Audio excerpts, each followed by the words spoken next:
Halo teman-teman, nama saya Marcelo dari kelas 3C, absen 18.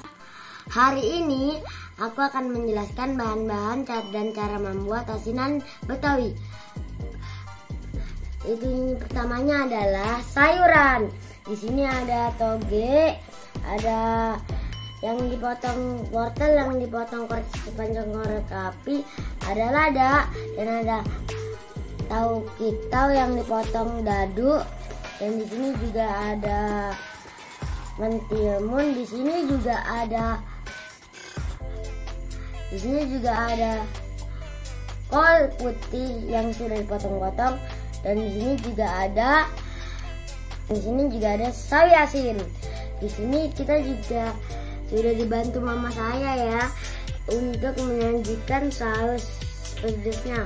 Cara membuat saus ini adalah dengan mencampurkan air, gula jawa, gula pasir, dan air asam ke dalam panci.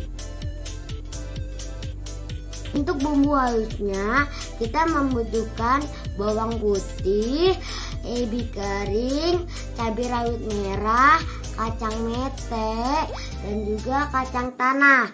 Lah dicampurkan dan menjadi kuah seperti ini kawan. Jadilah seperti ini teman sausnya.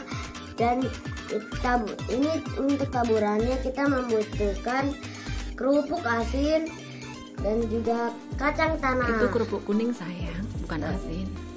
Untuk taburan terakhirnya kita membutuhkan kerupuk kuning, kerupuk merah atau pink jika ada, dan juga kacang tanah seperti ini ya. Lalu untuk penyajiannya adalah semua bumbu digabungkan dan menjadi asinan Betawi. Seperti itu ya kawan penjelasannya. Terima kasih. Thank you for your time. Goodbye.